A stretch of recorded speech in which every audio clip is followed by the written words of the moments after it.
किसने किया बांग्लादेश में तख्ता पलट? एक छात्र ने पलट दी शेख हसीना की सत्ता, नाहिद ने तोड़ दिया हसीना का तिलिस्म। भारत का पड़ोसी मुल्क इस वक्त हिंसा की आग में झुलस रहा है। हालात बेहद खराब हैं। महज 45 मिनट में तख्ता पलट के बाद 2009 से सत्ता पर काबिज बांग्लादेश की प्रधानमंत्री शेख हसीना देश छोड़कर भाग चुकी हैं। बांग्लादेश में हिंसा के बीच हालात बेहद खराब हो गए हैं। हजारों लोग सड़कों पर उतरकर सरकारी संपत्ति को आग के हवाले कर रहे हैं। मजबूरन एक बार फिर हसीना को भारत की शरण में आना पड़ा है। ऐसे में अब पूरी दुनिया जानना चाहती है कि आखिर शेख हसीना की सत्ता को जड़ से उखाड़ने वाला शख्स कौन है। कौन है वो छात्र नेता नाहिद, जिसने बांग्लादेश की सबसे बड़ी पार्टी की सबसे बड़ी नेता को देश छोड़ने पर मजबूर कर दिया।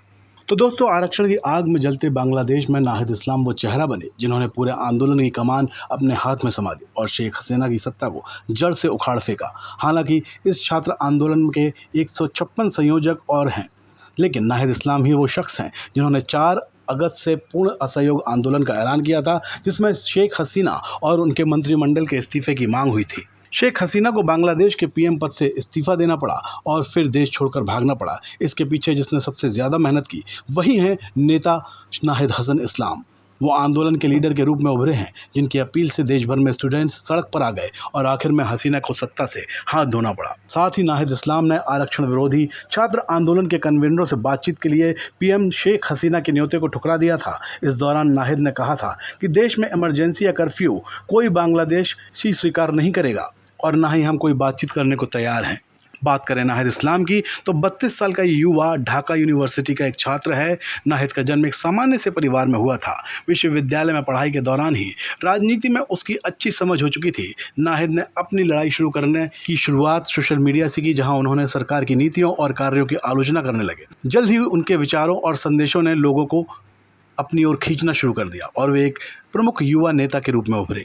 उनके नेतृत्व में ही बांग्लादेश में युवाओं ने शेख हसीना की सरकार के खिलाफ जमकर प्रदर्शन किया। इस आंदोलन में 10,000 से ज़्यादा छात्र शामिल हुए। नाहिद इस्लाम को 19 जुलाई 2024 की आधी रात को साबुज बाग में कम से कम 25 लोगों ने उठाया था। इस दौरान उनकी आंखों पर पट्टी बांधी और एक कमरे में ले गए। आरोप है कि इस दौरान नाहिद से छात्र आंदोलन के बारे में पूछताछ की गई और उसे प्रताड़ित भी किया गया। बताया जा रहा है कि बांग्लादेश में शिक्षा प्रणाली में सुधार की मांग को लेकर साल 2018 में नाहिद इस्लाम ने एक ऑनलाइन अभियान चलाया था। इस अभियान को 1 लाख से ज़्यादा लोगों का समर्थन मिला था। इसके बाद साल 2020 में उन्होंने सरकार की आर्थिक नीतियों के खिलाफ एक वीडियो जारी किया, जो पूरे देश में वायरल हो चुका था।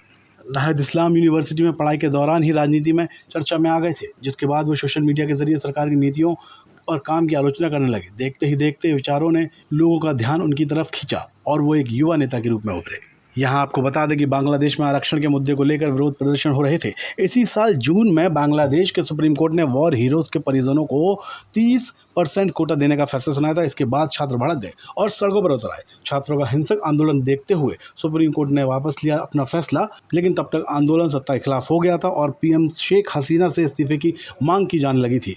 और आज ये आग ऐसी फैली कि इस देश की चर्चा पूरे दुनिया में हो रही है।